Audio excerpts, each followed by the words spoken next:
केशव नगर राज्य का राजा राजा अजीत सिंह एक दयालु राजा था। उसका मंत्री भैरव सिंह अंदर ही अंदर राजा से बहुत जलता था। मंत्री भैरव सिंह के साथ उसके ही जैसा कपटी इंसान कहर सिंह हमेशा उसके साथ रहता था।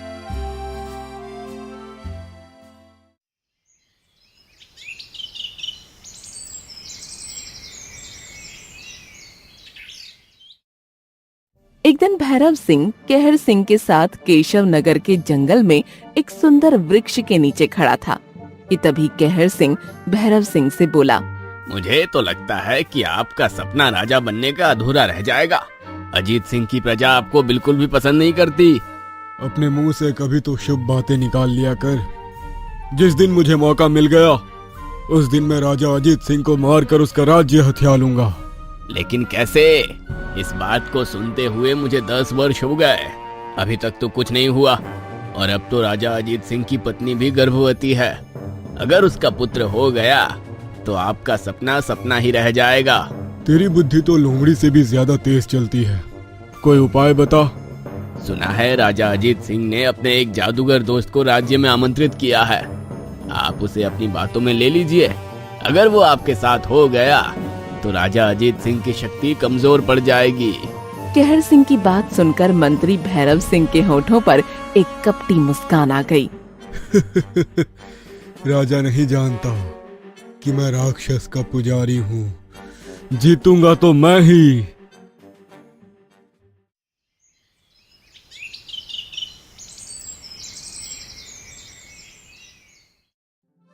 कुछ दिनों बाद राजा अजीत सिंह की पत्नी रुक्मणी ने एक पुत्र को जन्म दिया।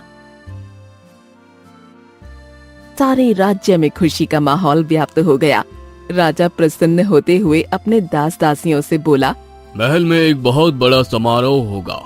मैं अपने बचपन के दोस्त कन्हैया को महल में आमंत्रित करूंगा। कन्हैया एक बहुत बड़ा जादूगर है, उसके जादू का तोड़ आज तक कोई नहीं निकाल सका। तभी मंत्री भैरव सिंह अपने साथी कहर सिंह के साथ वहां पहुंचा और बोला, पुत्र होने की बहुत बहुत बधाइयां महाराज, लेकिन आपने अभी तक अपने पुत्र का नाम नहीं रखा।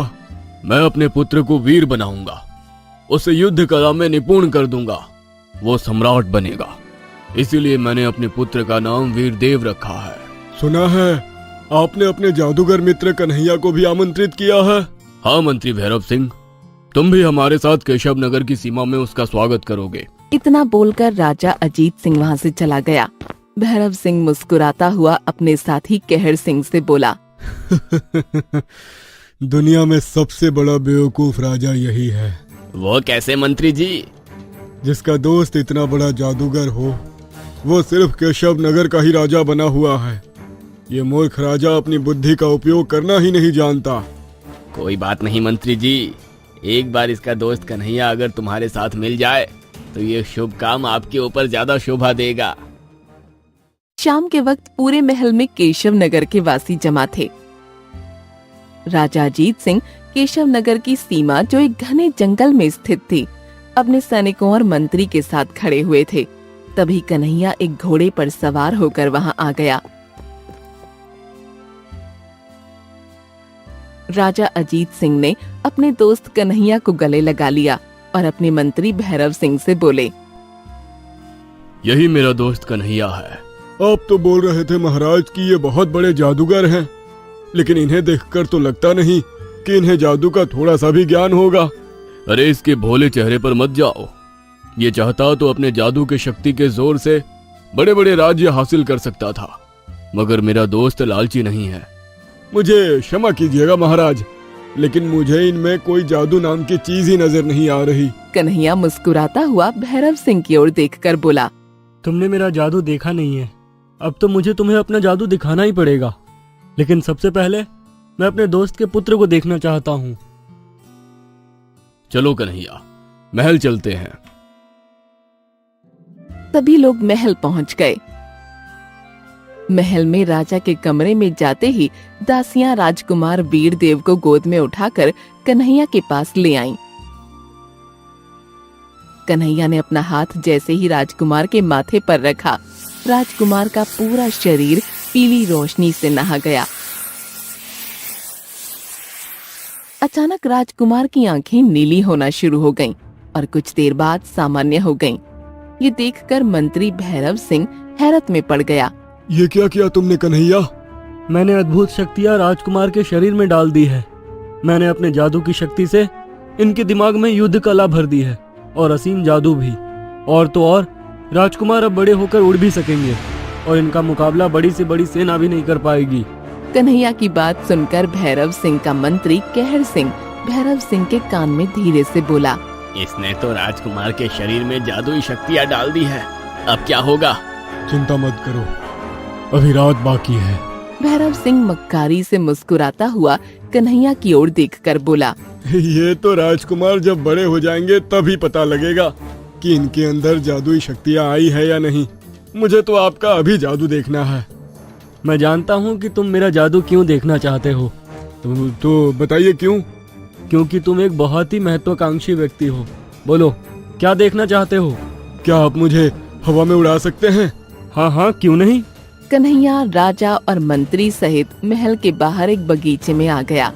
बगीचे में आकर कन्हैया ने अपना हाथ घुमाना प्रारंभ कर दिया। हाथ घुमाते ही उसके हाथ से रंग बिरंगी किरणें फूटने लगीं और देखते ही देखते बहुत सुंदर कालीन कन्हैया के हाथ में आ गई। कन्हैया ने उस कालीन को जमीन पर बिछा दिया। इस कालीन पर खड़े हो जाओ भैरव सिंह। भैरव सिंह कालीन पर खड़ा हो गया। कालीन भैरव सिंह को लेकर हवा में उड़ गया और बगीचे के चक्कर लगाने लगा।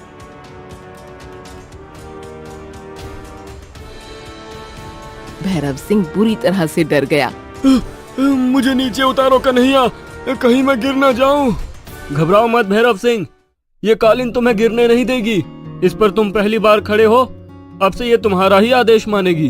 ये सुनकर भैरव सिंह बेहद प्रसन्न हो गया। उसने कालीन की ओर देखकर कहा, मुझे नीचे उतारो।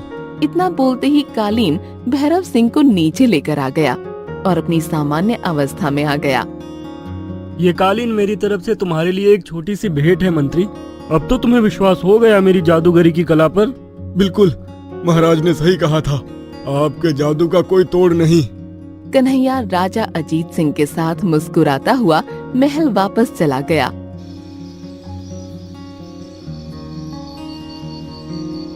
रात के समय कन्हैया राजा अजीत सिंह से कुछ बातचीत कर रहा था कि तभी अचानक भैरव सिंह अजीत सिंह के पास पहुंचकर बोला,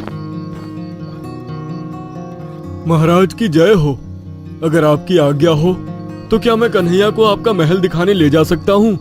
ठीक है मंत्री जी, आज तक कन्हैया ने मेरा महल नहीं देखा। कन्हैया, क्या तुम महल देखना चाहते हो? राजा अजीत सिंह की बात सुनकर कन्हैया मुस्कुराकर उठकर खड़ा हो गया। चलिए मंत्री जी। भैरव सिंह कन्हैया को महल के कारागार की ओर ले गया, जहाँ पर कुछ कैदी जेल में बंद थे। ये तुम मुझे कहाँ लाए मंत्री? इन कैदियों को देख रहे हैं आप?